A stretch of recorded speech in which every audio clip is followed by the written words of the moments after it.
Coincidences यानी कि संयोग, ये एक ऐसी चीज है जिसे सुनने के बाद उस पर यकीन करना मुश्किल हो जाता है।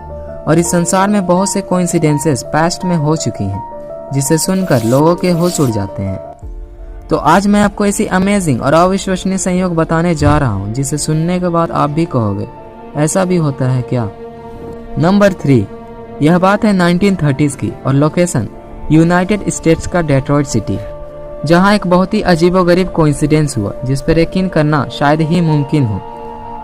वह हुआ यूं कि एक बच्ची एक ऊंची बिल्डिंग के खिड़की से नीचे गिर गई और इतनी ऊंचाई से गिरने के बाद भी उसे कुछ नहीं हुआ। है ना ये काफी शॉकिंग। लेकिन ऐसा कैसे हो सकता है कि एक ऊंची बिल्डिंग से गिरने के बावजूद उस बच्ची को कुछ नहीं हुआ।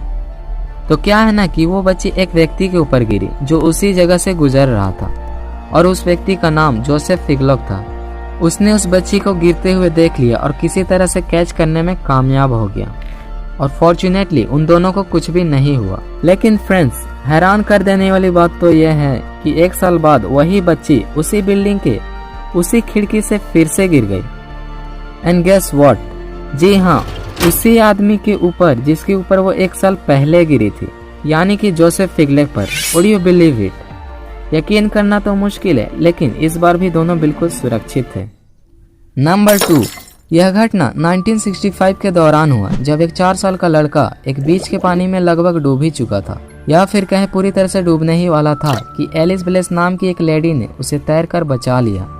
और इस घटना के ठीक 9 साल बाद वो लड़का जो उस बीच के पानी में डूब रहा था, उसने एक अनजान आदमी को उसी बीच के पानी में डूबने से बचाया। लेकिन बाद में पता चला कि वो आदमी कोई और नहीं बल्कि एलिस ब्लेस का हस्बैंड था। मतलब कि उस लेडी का हस्बैंड जिसने 9 साल पहले 4 साल के लड़के को डूबने से बचाया, और उस लड़के ने 9 साल बाद उस लेडी के हस्बैंड को बचाया। Amazing, isn't it?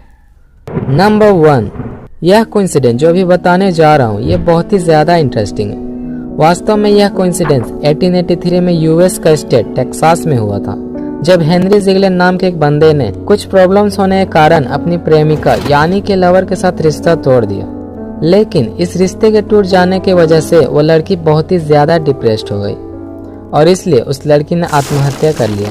इस घटना के बाद लड़की का भाई बहुत ही ज्यादा गुस्सा हो गया और इसी गुस्से के कारण उसने हेनरी को गोली मार दिया। लेकिन यह अपराध करने के बाद उस लड़की के भाई को काफी पछतावा हुआ, जिसके कारण उसने अपने आप को ही गोली मार दिया। बट फ्रेंड्स, यहाँ सबसे बड़ा ट्विस्ट तो यह है कि हेनरी जिगलेन कभी मरा ही नहीं था। जी हाँ, आपने बिल्कुल सही सुना। बट आप सोच रहे होंगे कि ऐसा कैसे हो सकता है, हेनरी को तो लड़की के भाई ने गोली मार दिया था, तो फिर वो जिंदा कैसे?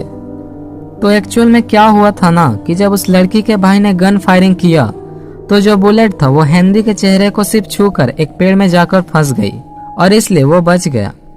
सालों गुजरने के बाद हेनरी जिगलेन ने उस पेड़ को ही काटने का फैसला किया जिसमें वो गोली अभी भी उसके अंदर फंसा हुआ था। Well, I don't have any idea कि वो उस पेड़ को क्यों काटना चाहता था। हो सकता है वो अपने एग्जिस्टेंस का सबूत मिटाना चाहता हो। लेकिन उस बड़े से पेड़ को काटना इतना ज्यादा मुश्किल था कि हेनरी ने उस पेड़ को डायनामाइट से उड़ाने का फैसला किया। और जैसे ही डायनामाइट एक्सप्लोड हुआ तो हेनरी जिगलेन के साथ वो हुआ जो उसने कभी भी उम्मीद नहीं किया होगा। जैसे ही वो डायनामाइट विस्फोट हुआ तो गोली पेड़ से निकलकर सीधे हेनरी के सिर में जा लगी, जिसकी वजह से हेनरी की वहीं पर मौत हो गई और इस तरह से हेनरी जिगलेन को अपने किए की सजा मिल गई। सो फ्रेंड्स, ये थे कुछ incredible coincidences that had happened in the past. अगर वीडियो अच्छी लगी हो तो लाइक करें और चैनल को सब्सक्राइब करके बेल आइकन को प्रेस करना ना भूलें। Thanks for watching.